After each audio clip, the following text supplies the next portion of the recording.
Continuando aqui as principais ferramentas do Lean Manufacturing, nós temos o histograma, também bem usado, né, em vários tipos de negócio.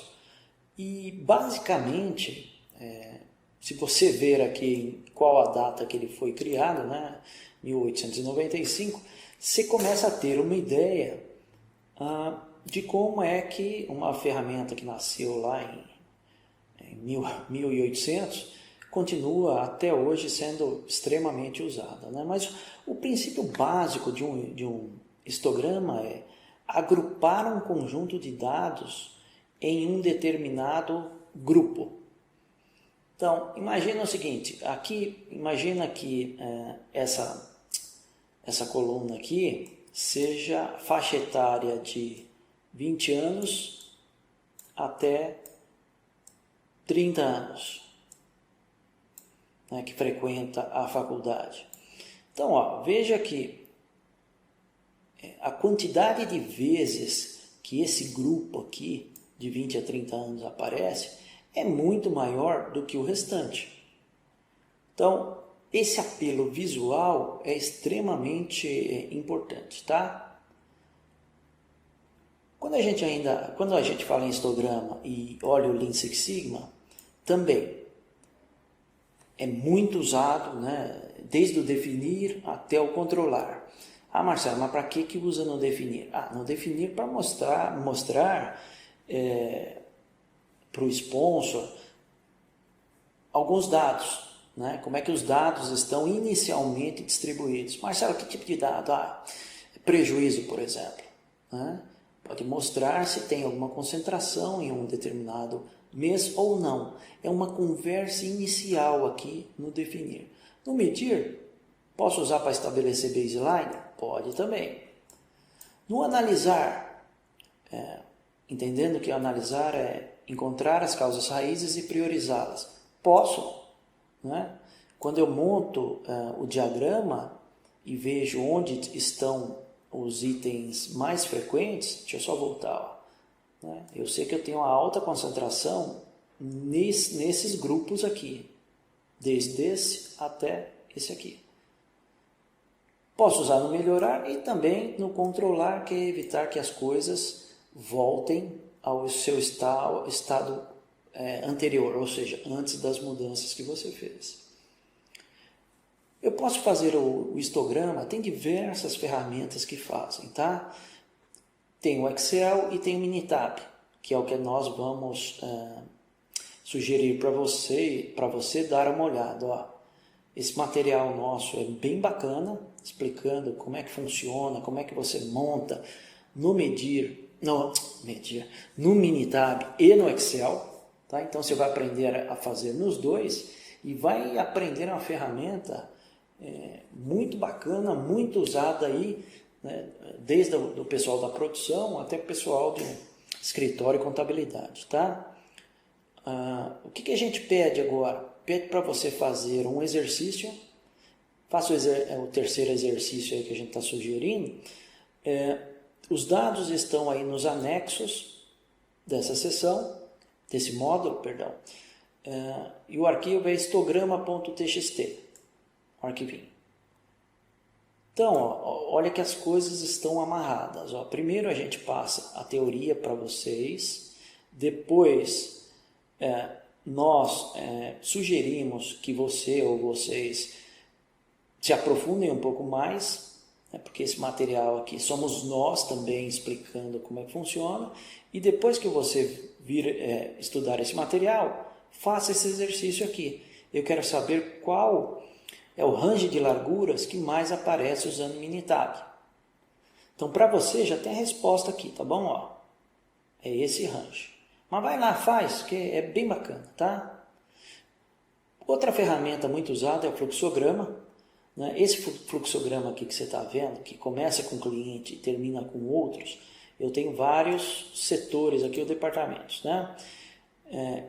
Em inglês, isso aqui é o swim lane. Né? Eu tenho níveis ou linhas e vou montando como é que funciona um determinado processo. Também, criado em 1921. é algo bastante usado também. E é interessante que ao longo do tempo ele vem sendo melhorado, né? Ó, em 44, a Procter & Gamble começou a fazer um uso mais intenso desse material, ou seja, dessa ferramenta, tá?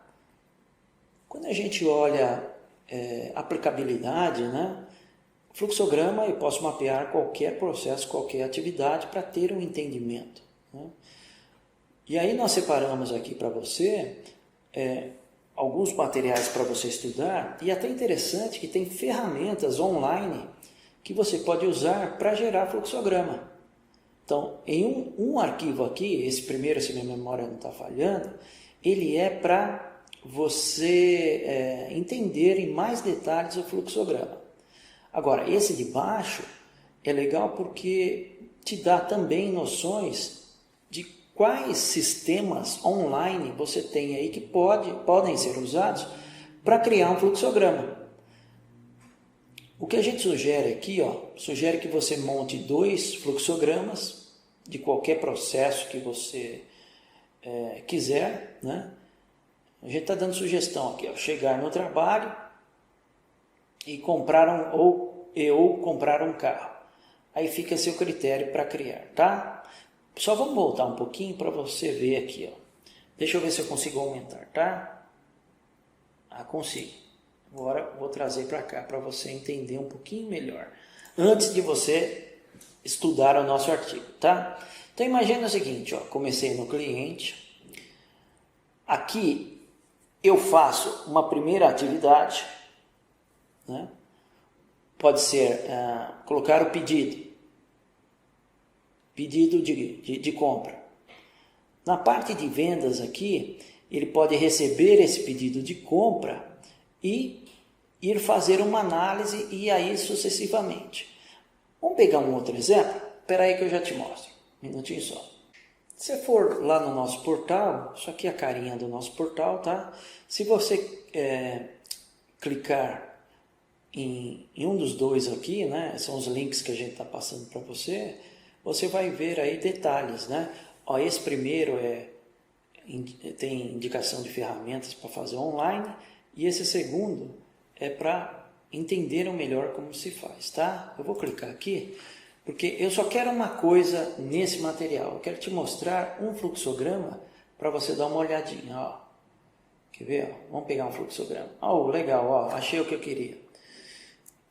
Vou até aumentar a tela aqui, Então, esse aqui já está preenchido, já está feito, né? Começa o processo, pega uma bala. Aí, é de morango a bala? Não, não é. Retirar o papel, chupar a bala, jogar o papel no lixo e final. Só que essa condicional aqui, se for de morango, né, eu saio por aqui, falo assim, não chupar a bala e fechou. Tá? Outro processo simples aqui, Eu pego a cana, né, cana de açúcar, lavo a cana, extraio o caldo, faço um pré-tratamento, faço um tratamento de sulfitação, alguma coisa com sulfato aí, faço a caleagem, decanta, evapora, cristaliza, centrifuga, seca e tem o açúcar. E aí, tem bastante coisa para você dar uma olhada, tá? Tem vários detalhes nesse material, é bem interessante aí para você aprofundar um pouquinho, tá? O outro, deixa eu voltar aqui, O outro, o que ele faz? Ele mostra quais são os portais, né, os sistemas que você pode fazer online. Quer ver? Deixa eu ver aqui, está aqui embaixo. Programas gratuitos para criar fluxograma. Olha que bacana. Tem o DIA, o IED, o Draw.io, a Diagram Designer, ou seja, tem bastante coisa aí para você usar se você quiser fazer online. O que é mais usado é fazer na mão mesmo, tá? Ou no máximo vamos pegar um Excel aí para fazer. Mas tem opção para você, tá bom?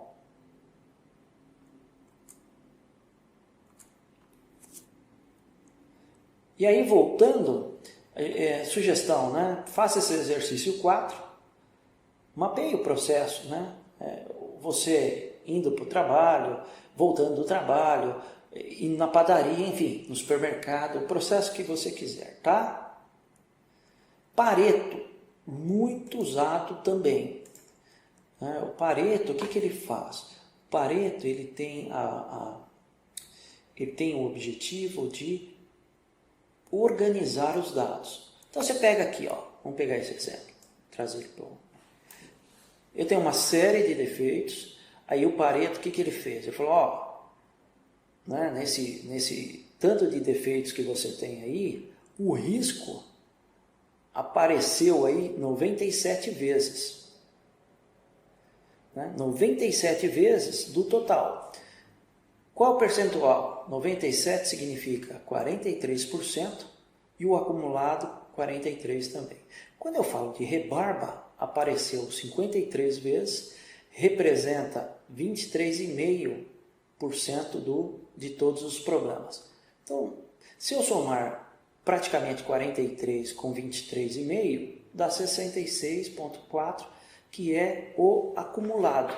Então veja que é bem bacana, né, essa ferramenta para te dar direção. A regra 80-20, ela pressupõe que 20% do esforço gera 80% do resultado. Então, fique de olho nessa regra 80-20, tá? E o que a gente coloca também é que 80% dos problemas são causados por 20% das causas raízes. É uma outra maneira de se enxergar. E ele também é bacana porque você tem material nosso para se aprofundar.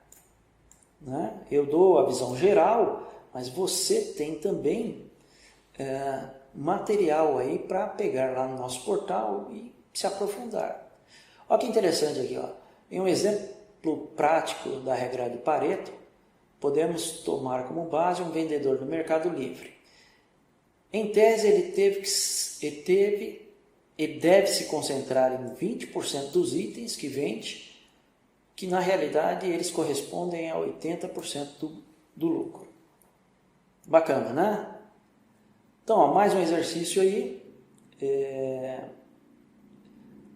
Os dados estão aqui no pareto.txt. É interessante que você pode usar o Minitab, né, para ver, para fazer esse trabalho. E o que ele pergunta é, qual produto responde por 40% das vendas? Use o Minitab. Nós já colocamos a resposta aqui, né? 1.497 é o produto, tá? Carta de controle, também bastante usada, né? Para que serve carta de controle? Para separar causas naturais de causas especiais. Ih, Marcelo, já não entendi. Mas vamos lá, ó. Quando eu tenho um processo assim, né? Aqui a média, e ele varia mais ou menos 3 desvios, tá? Desvios padrões. Quando eu tenho ele assim, ele pode ou não estar sob controle, porque eu posso ter um problema ocorrendo. Então, deixa eu só diminuir, senão eu não consigo usar o... beleza, só vou trocar aqui para você enxergar, tá? Então, imagina o seguinte, ó, eu tenho, né, esse processo, vou fazer até um outro aqui, ó. É esse mesmo, tá? Só estou te dando uma visão diferente. Imagina que isso aqui é a reta, tá aqui não é, mas você está aqui com o processo.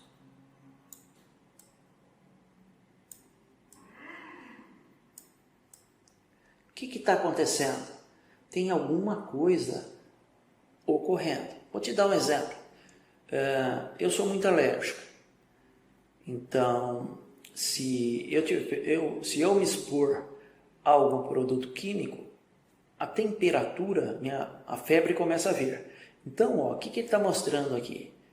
Imagina que eu fui lá e tive contato com gasolina. Ó, aqui eu já está me indicando um problema. Quando eu rompo aqui, né, o limite, eu tenho um problema maior ainda. né, que saiu dos limites normais que o processo trabalha. Ou seja, eu posso ter causa especial dentro da flutuação normal do processo ou também fora. Imagina que eu tenho outro ponto aqui, aí eu já morri porque a temperatura está muito baixa. Mas a carta de controle tem essa função de prover visualmente o que está acontecendo, tá?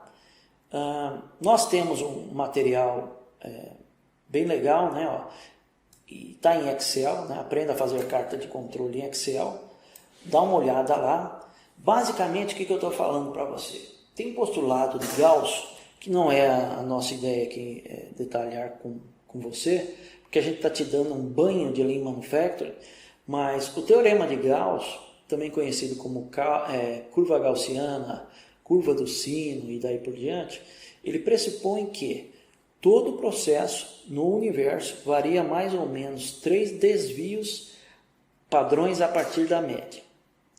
O que é isso? Isso significa o seguinte, se a gente pegar o exemplo que eu passei aqui para você de temperatura, o que eu estou querendo falar? Minha temperatura do corpo, ela varia dentro de uma flutuação normal. Ora eu estou mais quente, ora eu estou mais frio, enfim, fica variando aqui normalmente. A partir do momento que uma causa especial começa a agir, algo que não é comum no processo, por exemplo, eu me expor à gasolina, eu causo uma interferência anormal no processo. Então, carta de controle é para detectar essas anormalidades que a gente acabou de ver, tá bom? Então, ó, pegue esse arquivo texto aqui para gerar uma carta no Excel. Então, ó, você escutou minha explicação, vem aqui, estuda esse material e faça e resolva esse exercício, tá bom? Gráfico de dispersão. O gráfico de dispersão, ele é usado para quê? Na verdade, o gráfico de dispersão, eu estou querendo ver como é que os dados estão relacionados, né? Por exemplo, se eu pegar aqui, né, eu tenho os dados bem dispersos. Eu não estou conseguindo ver corretamente a correlação entre eles. Quando eu faço isso aqui, ó, deixa eu só limpar ali, eu faço melhor com o outro, quer ver? Apagar todas. Texto. Azul. Imagina que eu tenho aqui, ó, vou fazer, né, o x e y, né, que ele tem ali. E aí eu faço o seguinte, ó, tem um valor aqui, e aí tem um resultado aqui que é o x. Beleza. Aí tem outro valor aqui, né? Se eu vier aqui embaixo, eu tenho um valor nesse eixo x. Tem outro valor aqui do y e tenho a contrapartida lá embaixo do x. Ó. Mais um, só para a gente discutir. Ó. Aí desço aqui embaixo. Ó. Se eu pegar, né, eu vou colocar um bolo aqui, ó. Fica bem visual. Mais uma aqui. Mais uma aqui. E mais uma aqui. Qual é a visão que a gente está tendo? Falando assim, ó, se eu aumentar o x, o y é aumentado também. Marcelo, do que você está falando? Vamos dar um exemplo. Ó. Aceleração.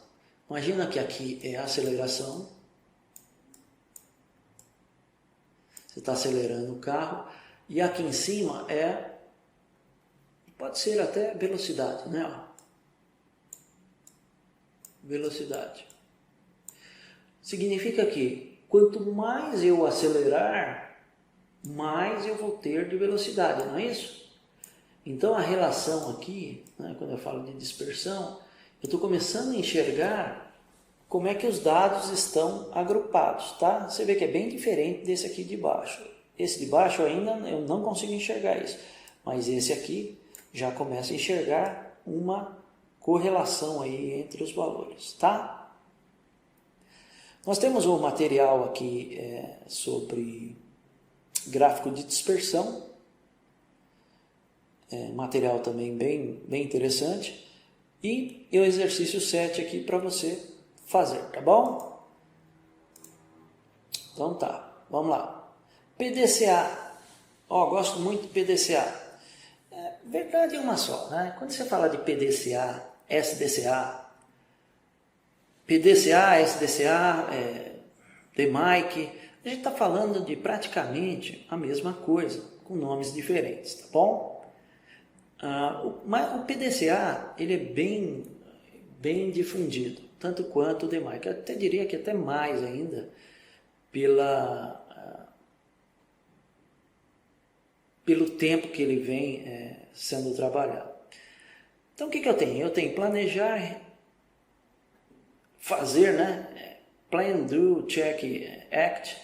Eu planejo, eu faço, eu verifico, eu atuo. E é legal que tem bem claro o que você tem que fazer, né? No plan é identificar o problema, analisar o problema, analisar causas raízes e priorizá-las, preparar plano de ação. No D é executar plano de ação, acompanhamento do plano, verificar resultados, análise de desvios, se tiver algum desvio frente ao que foi planejado, e depois eu padronizo para fazer sempre do mesmo jeito e fazer certo. Você vê que tudo que a gente conversou até agora, as coisas vão se amarrando, né? Então o PDCA realmente é muito usado e muito bacana. Eu fiz questão de colocar esse material é do professor Falcone. Eu tive o prazer de trabalhar com o Instituto Falcone, que antigamente era só chamado de INDG. Aí eles separaram, mas o professor Falcone é uma referência, né, em gestão, e ele usa também no material dele esse ciclo de PDCA, tá? Que é o que a gente acabou de ver aqui. Tem um material para você se aprofundar, né? PDCA, e esse segundo aqui é uma comparação, né? PDCA e MASP. E a proposta de exercício para você é: veja um problema, né? Um problema que você não sabe a solução, e aplique isso aqui, aplique o PDCA desse jeito, né? E veja os resultados que você tem, tá bom? 5W2H, outra ferramenta bem bacana, porque o 5W2H ele te força a você pensar e você ter certeza de que a ação colocada realmente é uma ação robusta. Por quê? Porque você tem que responder aqui cada uma delas. O que você vai fazer? Incluir no SAP uma obrigatoriedade para aprovação. Quem vai fazer? É o Clóvis. Onde? É no SAP. Por quê? Porque é atribuição da área de processo e não de compras fazer a aprovação desse item aqui. Quando? Como vai fazer? E quanto vai custar? O que a gente tem visto é que o pessoal quer simplificar algo que não deve. O 5W2H, ele tem essas perguntas para que o grupo ou o indivíduo que está fazendo tenha certeza de que aquela ação realmente é uma ação apropriada, né? Então, o que a gente tem visto ações erradas, atitudes erradas, é de querer simplificar, né? Não, tira o porquê, né? Tira o como, e vai simplificando algo que alguém estudou e que nós sabemos que dá muito resultado. Só um ponto, né? 5W é what, when, who, where, why, e o 2H é how e how much. Nós temos também um material desse 5W2H, e agora nós temos uma ferramenta aqui, um exercício para você fazer. O exercício 8, vou voltar, tá? Lembra que a gente pediu para você aplicar o PDCA que é isso aqui, né? Em algum problema. Bom, você fez as ações, não fez? Agora coloca no 5W2H para fechar o processo, tá? Fala um pouquinho de implantação. Implantação do Lean Manufacturing, ele, na verdade, tem que fazer uma pergunta antes, né? As perguntas que a gente tem questionado as empresas por que você acha que é preciso implantar um Lean Manufacturing aqui? Ou melhoria contínua? Por quê? Porque ninguém vai implantar algo de melhoria, quer seja Lean Manufacturing, Lean Transformation, Lean alguma coisa, DMAIC, sem ter muito claro o que espera como resultado. Por quê? Porque isso aqui demanda tempo e demanda treinamento para começar a dar efeito. Só que eu não consigo implantar nada se não tiver apoio da alta liderança. Se você tiver o apoio da alta liderança, os passos são esses aqui que a gente coloca. Definir quem vai ser o responsável pela implantação, definir um champion, ou seja, um diretor, alguém de nome forte para ajudar a divulgar, selecionar black belt, treinamento, Lean, no que for mais importante para a implantação, porque o Lean tem um mundo de ferramentas e conceitos, e tem que ter certeza do que vai ser usado numa primeira etapa. Eu tenho que definir metas para o Lean Manufacturing. O que é meta para o Lean Manufacturing? Bom, selecionamos lá, vai ser implantado, vai ter um responsável, um diretor. O que eu ganho com isso? Então tem que definir o que se espera com essa implantação. Tem que fazer acompanhamento e remover barreiras e entregar os resultados prometidos. Mas tudo passa pela alta liderança, tá? E aí, falando de liderança, é o que eu acabei de falar, né?